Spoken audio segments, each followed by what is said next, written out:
what's the good word, DKB here. So could the New York Jets be looking to make a move to acquire another experimental quarterback? I think that's very much so in play, and if that is the case, they've been doing a very good job of keeping it hidden.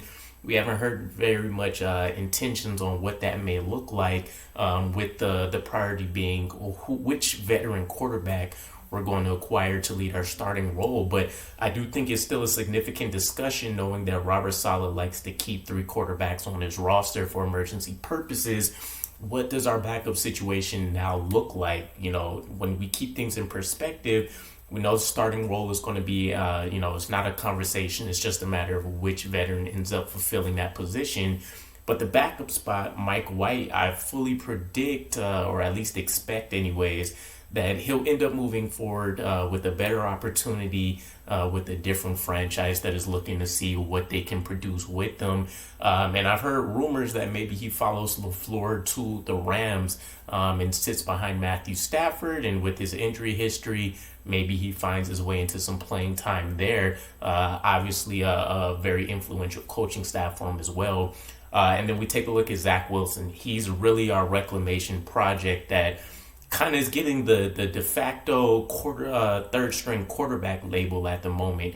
I think the team will do their very best to promote as much positivity regarding what he can still do in this league up front to the media, etc. And behind the scenes is going to be helmet down, put in the work. They're hoping they can see mass gains in a very quick fashion, ideally. Depending on whatever this new contract for the veteran is going to end up looking like, and obviously the kind of success that we see. But it almost feels like Zach Wilson, for our purposes, is either going to be destined to be a backup, or he's going to be relegated to kind of rebuilding his stock in the NFL, and he'll ultimately be traded if his 5th-year contract doesn't get picked up, and that ends up being his true final year to try to earn himself a starting role with this team. So we're left without a quarterback of the future, realistically, and there's a lot of interesting names that we can look at, but one that's been getting a lot of attention recently has been Hendon Hooker, and he's a little bit of an enigma so far, right? So we're talking the Tennessee quarterback, kind of lit the college world on fire with the statistical output that he did in 2022, leading the country in, stats all over the place. And so I'm not really a huge statistics person when it comes to college, because I know a lot of those are going to be outliers and don't necessarily predict anything, which is why I love this part of the season when we get to dive into a lot of scouting reports and stuff. So what is it about Hendon Hooker that makes him such a tempting prospect, right? We're talking a 6'4". I think he's somewhere in the 220-ish range. So a bigger guy that's going to play out well for him when it comes to being able to scan the field and try to get the ball to his weapons. He is coming off an ACL injury on November 20th. But the man either has Adrian Peterson type bones, or he's some kind of small Wolverine clone, because at least as early as the beginning of the Senior Bowl, he was already telling folks that he's doing light workouts, he's doing rehabilitation with some portable devices in his house, and he's supposedly going to be on track for training camp. Now, we'll see during the scouting combine and all that what the medical checks ultimately end up coming back and looking like. But I found it interesting. There was also a pretty unique quote for Hendon Hooker, which I think says a lot about his mental space and him understanding where he's ideally at with his talent level and things, where he was asked his thoughts about going on to a team and sitting for a few years. And I believe this was directed in terms of maybe going to the Dolphins, but just in general. And he mentioned it was a blessing to be in this position that not a lot of people get to be in. So either way it goes, I'm going to come in, be a sponge, soak up all the information that I can, learn. And when it's my time to go on the field, I'll take advantage of my opportunity. And I think that speaks volumes, right? Obviously, he'll want to come in and try to get a starting role, as all prospects do, right away. But I think this is truly one of those prospects that absolutely needs it. And here's one of the numbers that sticks out the most for him, which is why his draft stock is all over the place. The man's 25, years old heading into the league. So definitely one of the older ones. We're talking about, just below a Stetson Bennett for comparison's sake.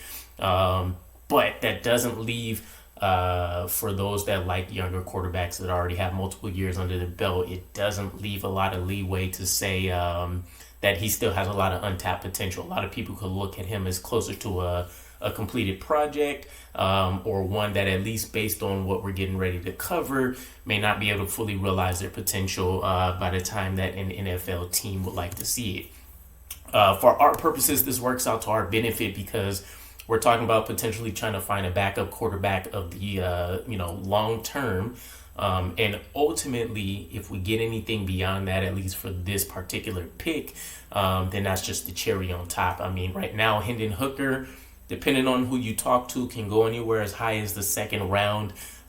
Depending on how the medicals and stuff go, he can go anywhere as low as a day 3 pick. So it might be worth the risk for the Jets to try to, shoot their shot with this guy on day 3 if he's still hanging around to compete with Zach Wilson to be the backup quarterback for the Jets, potentially a starter down the road. So what does he bring to the table? We're talking about, in general, he has a quick release. He delivers tight spirals. I picked up on the fact, only watched a handful of games from what I've seen after reading scouting reports, but he delivers the ball pretty well to his receivers and his running backs to both sides of the field, obviously in the short range.